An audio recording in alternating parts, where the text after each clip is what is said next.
Hi guys, welcome back to my YouTube channel. First and foremost, I would like to appreciate all that support I've received. Oh my goodness, it was very overwhelming. This is my only third video right now, and I've already received quite a number of calls and messages and people showing love by sharing the videos, subscribing, and a few commented actually on the videos. So I think people kind of like appreciate this, and my request really is to keep sharing and let's see if we can reach a few more people and let it be a lot more inclusive, a lot more interactive. And I think that that's actually when I will really know that it's making an impact, or at least it's near to fulfilling its main objective, and that is to make an appeal to especially men and boys in our society to discuss things which I think are crucial and maybe they could bring about, you know, some changes, some positive changes in our lives. We also want to thank God. Today was is still, I would say, a rainy day and a lot of rainwater on the surface of the earth. And I know that our crops will grow and our animals will have grass to feed on, food that is, and water to drink. This is why we appreciate and thank God, because He does not forsake us. Today we are going to discuss something slightly different, and I don't think it very much is peculiar to only men and boys. It's mostly on being content with what you have um, as a human being, you know. So, you know, there was a story of two men who earned different salaries, of course. One man earned $5 a month or a week, whatever. Another man earned just $1. And the man who earned $5, he thought he had a lot. And of course, in comparison to the man who earned $1, he had quite a lot. And they say that more money, more problems. This man then realized that, he needed to upgrade his living standards. He needed to go to exotic places. He needed, to have surround himself with materialistic items that were going to be fulfilling. He thought he could use his $5 to buy happiness, in short.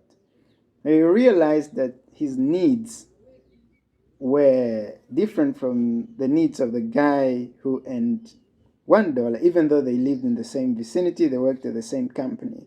So, in short, the $5 guy ended up living a $10 lifestyle, whereas the $1 guy knew very much that there was not much he could do with the $1. In fact, he decided to be humble enough and live just a 2 cents lifestyle. So he ended up saving his money, of course. And fast forward, after a decade or so, the $5 guy was stressed, he was in debt, he was sick, he couldn't understand why he didn't even have any savings.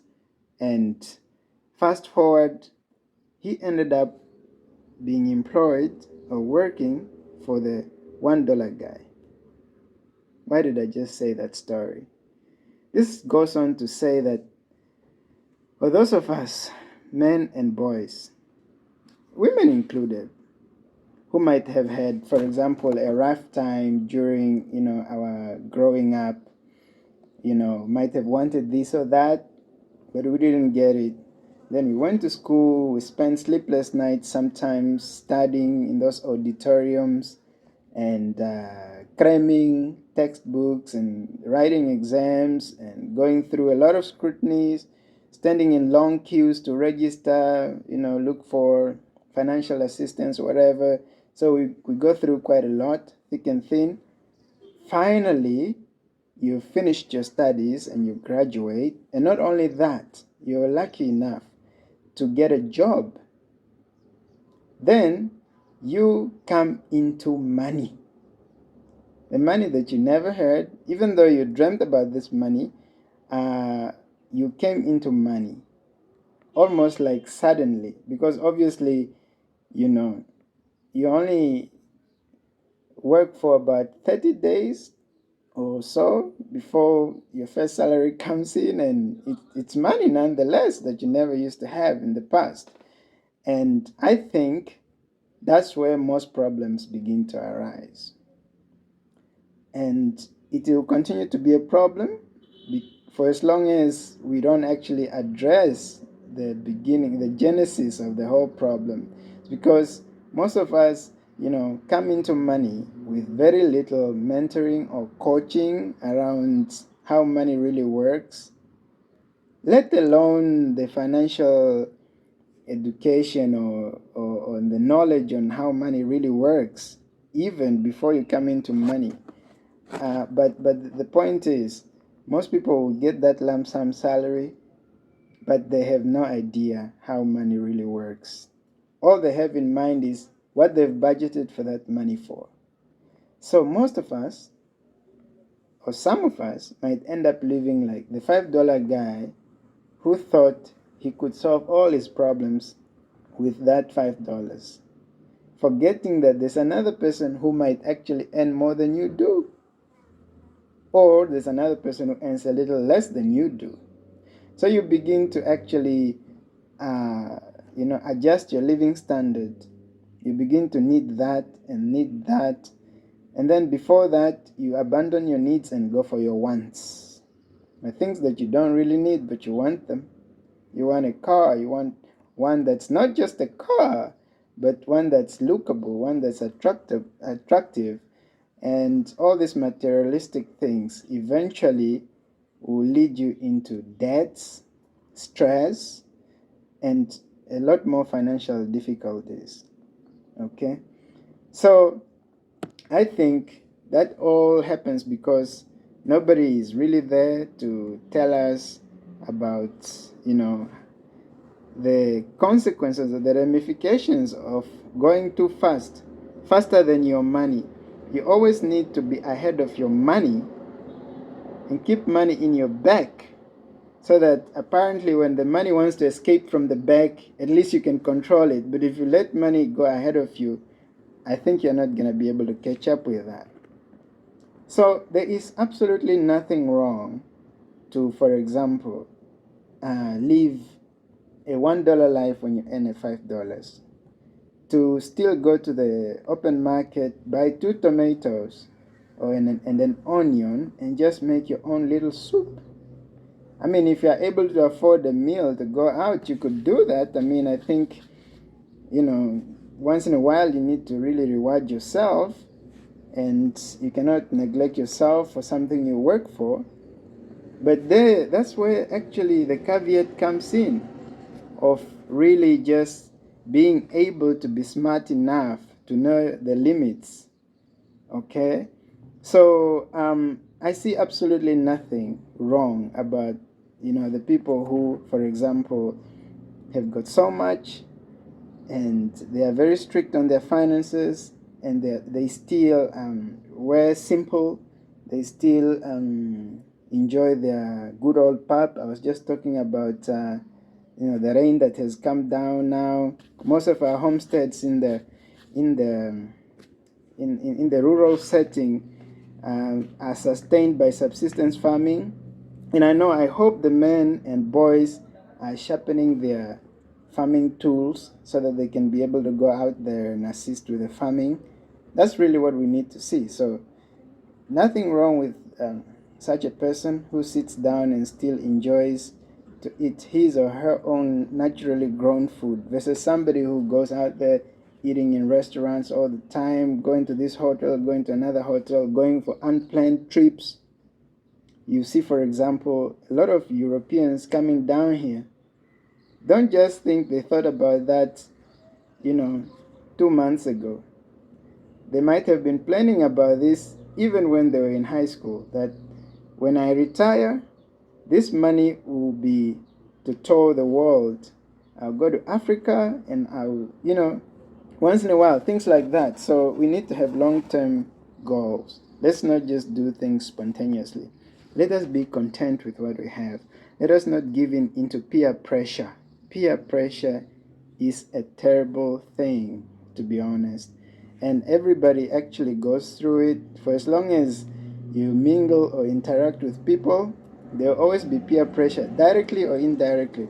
Sometimes people won't even ask you to join them to do something, but you might feel like, yeah, I mean, since everybody else is drinking or going out or doing this, why don't I just join them? Maybe you might just join them as a spectator, and something will tempt you to get into that.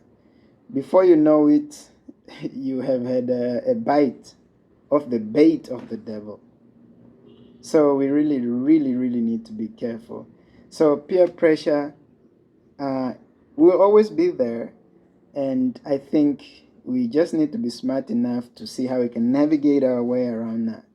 Okay, and even just creating time for yourself as an individual. You've got a lot of things to do which are very important, and nobody's going to do that for you. But because you don't manage your time properly, you'll be lagging behind on things that are supposed to build you as a brand yourself, and spend much of that time onto things which are not very useful, simply because you've been lured away by peer pressure, simply because you did not appreciate yourself, simply because you are not content with yourself.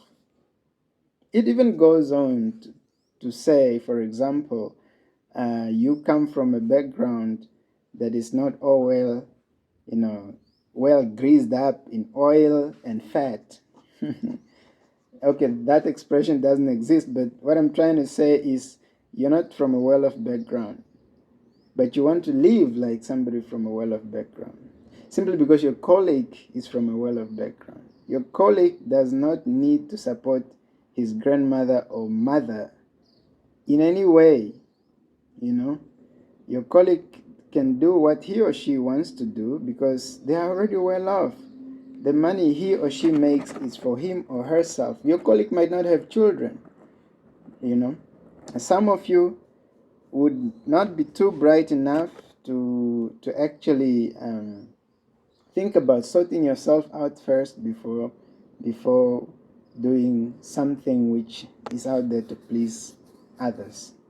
We really need to be content with what we have, and not just about being cognizant of the fact that, yes, this is what I have and these are my limits, but also really just setting those standards for yourself to say, okay, I might actually be a $10 earner, but I'm going to decide to live a $3 life, save the other $3, and then the $4, I'll see what I will need to do with it. Maybe start up a little business, creating assets or something like that.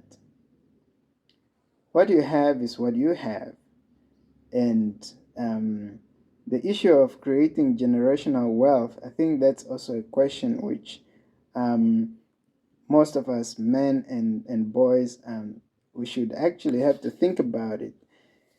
And yeah, most of us, including myself, might not have anything to show for it, but it doesn't mean that I shouldn't be thinking about it.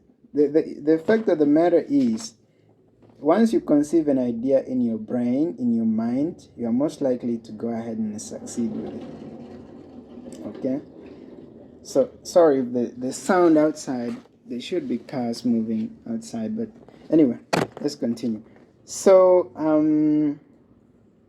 I've come out to get a cool breeze. Oh, I love it when it rains. So I can't get enough of this breeze. And the breeze is harmonizing with my ideas. So I thought I would just go on a rant to actually offload what I thought was necessary for us to point out.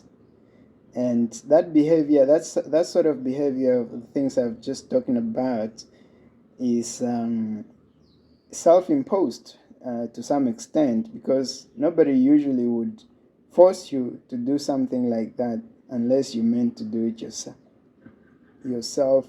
And also, you do that and then you create this euphoria that when you want to revert back to what is the best thing to do for yourself and your life, you begin to crave the lavish lifestyle and things like that. But it's never too late. For as long as you've got your brain, you've got your hands, your feet, you are able-bodied. Even if you're not able-bodied, but I'm saying you have the ability to make a difference or to change yourself, then start.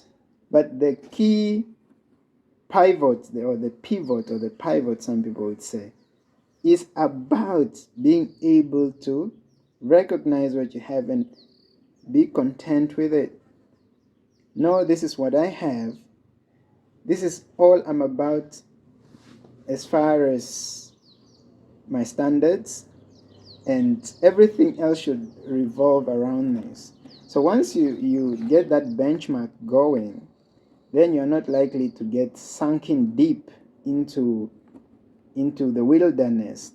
You're not likely to get lost, you know. And even like in the case of like I was pointing out earlier on about families, however your people look, however your folks look, some of us might have been raised up by mothers who don't even work. That's my mother. That's my mother. I could have that much money, but at the end of the day, my mother is a farmer. But you would not actually, see a lot of people celebrate that. These are people who actually need to be appreciated, because out of their poverty, they were able to bring someone, raise them up, help them to achieve something greater that they could only dream about. So these are the kind of things. Let us be content with what we have. From today on, let us minimize peer pressure. You should know your limits. See what you have and see what you're able to do. And even if you have it, there's always something very important you can do with your time, and you can do with your money. Two most important resources, time and money. So once your limit is reached, plan B, please. And if the world is unkind to you, they want to, the world wants to force you to revert back to that kind of wasteful expenditure of time and money, then maybe the world doesn't deserve you. You can always just, take a break, go back indoors, say a prayer, spend time alone, read a book, try to reorganize yourself. And also, let us begin to build our own brand. If your brand is, you recognize your strengths and your characteristics, your strengths and your weaknesses, see where you want to focus on and try to build on it. Build your strengths and work on your weaknesses. Everybody is a brand, and that's why if everybody can actually realize their potential, we are all going to realize that we are here for one another, and we'll make the world a better place. Thank you, guys. I'll see you very soon. Bye-bye.